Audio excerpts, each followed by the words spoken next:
Today, I'm going to try to draw this vase of flowers in Tallinn, Estonia, and specifically on the grounds of Kadriorg Palace. It's one of my favorite areas in all of Tallinn, which means that I've actually walked by this reference a number of times in the past few weeks. I've even recorded a reference video for this before there were flowers in there, but when I went to draw, the sun wouldn't stop popping in and out from behind the clouds, which if you know me, you know how much I hate that. So I've just had this one in my back pocket for a while now, and it wasn't until today that I decided to finally come back and give it a shot. The first thing I'll say, which you are no doubt recognizing, is that I approached this pretty nonchalantly. Having seen this so many times in the past, I've also practiced sketching it like 4 or 5 times now, and I can never get the proportions to look right. Something is always off. Usually I make the top part of the vase too big, so this time I end up overcompensating on the bottom. The only time I got close was actually the practice sketch for today's drawing, for this one, the one you're watching. And because I did that one swiftly, I figured I should approach the actual drawing in the same way. I even left out the entirety of the right side in the practice sketch, which gave me a lot of latitude to explore the contours without committing to the whole shape. As you can see, I do a bit of that here, but I think I got a little nervous and started to include more of the right side than I'd planned. With that, I wonder if drawing it that way is a good idea or not. Now, I can't think of anything wrong with it off the top of my head. It's not like it's much different than drawing from the bottom up, but I'd be interested to know if you have any suggestions on how best to approach something like this. If there's a better, easier way to keep track of the proportions without, strictly measuring every little thing out, let me know in the comments. I'll take any help I can get. So already, the majority of the vase's silhouette is there. So now I'm turning my attention to these decorative overhanging pieces. In my practice sketches, I've approached these with similar nonchalance, and I tend to focus on their direction and dimensionality above all. I want to make sure I treat them like these things that hang over the body of the vase and that they don't look too thin in their depth. Do I achieve this? No. I actually lose a lot of that depth, and ultimately they get lost in the vegetation up top anyway, which is unfortunate. Also, it clearly didn't help that there were flowers carved into these, which I don't really differentiate from the real ones.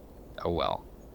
The rest of the work will come down to refining some of these lines in the vase, some shading, and obviously drawing these geraniums on top, which I spend probably a third of my time doing. I take a pretty abstract approach to the flowers. Maybe abstract is the wrong word in art terms, but you get what I mean. And that's just because, aside from childishly drawing like little flower symbols, I don't know any other way. I'm trying to imply as much density as possible, and I want to represent how the flowers poke out and droop over the vase. While I'm drawing, it feels like I'm getting somewhere with this, but by the end, unfortunately, it ends up looking pretty messy, and if you didn't have the reference to go on, it would be hard to decipher exactly what's going on here. A few minutes after I finished this one, I was talking with my wife about how something like this would be perfect for painting. I found myself multiple times throughout the drawing just wishing I could splash some red in there. Again, if you have any tips on how to differentiate between the leaves from the petals, I'd love to hear them. All that said, I think I do a better job with these than I have with plenty of others in the past, but it's still not up to the standard in my head. I think I can do a lot better than this, but the results say otherwise. Having done this one, I'm eager to attempt more subjects that pose similar challenges, and luckily, drawing this kind of thing at home or in a cafe or on the bus is pretty easy, so I think I'll be able to fit in a lot of casual practice. One critique I'd level at myself would be my physical approach to this texture on top. My pen technique is squiggly and kind of thoughtless, and I carried that over from yesterday's tower as well as the wall from a few days ago. Those textures were pretty concrete, so once I had the patterns in my head, I could get to work without thinking too much. Unfortunately, I didn't alter my approach enough to align with this texture. I'm noticing now that I'm making a lot of these small marks to imply that density. But if you look at the reference, there are actually quite a few large leaves that make up the bulk of the vegetation. While it does look dense, that comes from what's between those larger leaves rather than a lot of them all crowded together, which seems to be what I'm trying to simulate. Also, this texture comes with a lot more variety than the previous two examples, which I don't account for as much as I should have. If I were to retroactively solve for all this, I'd try to loosen up and draw some larger amorphous shapes for this top layer of leaves, and then apply this sporadic texture that I'm using in between them.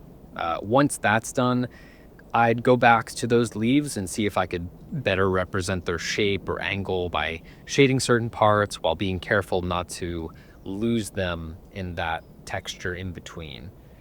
And that's all well and good from my current perspective, that I just wish I could see that kind of thing in the moment. And also, who knows, maybe that's not even a method that would work for me. I'm just kind of spitballing. I know there are countless ways to approach stuff like this, and it's just up to me to find out what works best. One more thing I'd say about where I look to be taking the drawing is that the more I add here, the less I'm liking it. My general approach to all of my drawings is kind of one of realism. I've talked a lot about this in the past, how what I want is to avoid chasing hyper realistic stuff and kind of sink into my own style, whatever that means. And I guess the operative word there is hyper, because like I said, I'm still approaching this with some sense of realism in mind. I've talked about this as well, but I'd like to be able to confidently represent what I see, and then from there, make decisions as to what to include or exclude, and what to exaggerate or understate. But that still comes from a foundation of, first and foremost, understanding. So, for example, I think today's drawing would have been a lot more appealing to me had I simplified pretty much everything down to simple shapes. In a sense, maybe I should have gone with those childish symbols after all. To my chagrin, the vase looked better before I added any shading, and even if I kept the vegetation wild and overdone, it might have been cool to contrast it against like a really super simple vase. And yet, I need to remind myself that I still don't have much of a foundation for this stuff. I have an incredibly basic understanding of only a few things, and there's just still so much for me to uncover. So, yeah, in my opinion, this would have looked a lot better had I simplified it, but then I may not have learned. It's possible I wouldn't have come away with this lesson of how to do better next time, which is honestly the whole point. So while I'd love to have drawn something that looks nice, I'd much prefer drawing something that doesn't if it teaches me in the process. So now that I'm into the shading, strangely enough, I'm actually losing a lot of that overhang that I wanted to see in the vegetation. I'm calling a lot more attention to the edge of the vase now, which sort of suggests that the flowers are set deeper into it, like they take up less space within it. And I don't like that very much. Again, shading is still largely a mystery to me, so when I use it, I'm treading new ground. But I wanted to try it here today because it seemed obvious enough in the reference. I actually thought that by adding shadow below the flowers, I'd better suggest that overhang, since it would cast a shadow over the vase. But for some reason that I am unable to articulate, that just wasn't the case. Once again, because I think this is something plenty of people understand better than me, let me know in the comments if you have any suggestions for me, or if you can point out something obvious and specific that I did wrong.